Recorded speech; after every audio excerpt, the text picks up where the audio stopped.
Replace Win10's Powershell with Powershell 6.0.0. The question is simple, even though the answer might not be, but how can I replace Windows 10 default PowerShell, Major 5, with the one on GitHub, Major 6?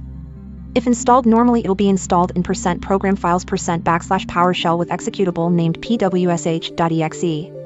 Is there a way of updating PS locally so that it gets automatically replaced by the newest one? Am I missing something?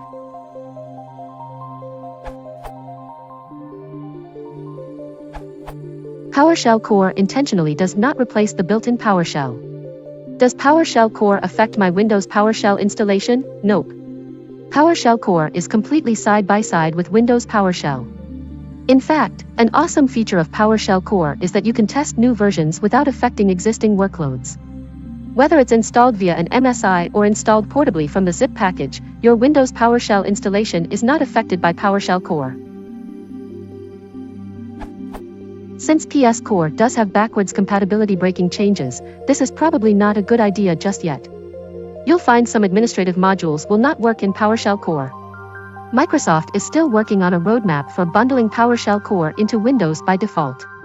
It is entirely possible that the older PowerShell 5.1 is still included for backwards compatibility, in much the same way IE is still included despite Edge being the default.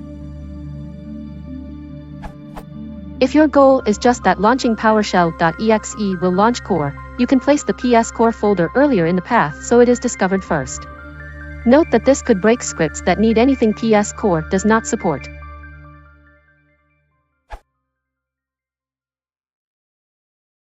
Force hold down. Click the machine. Sorry.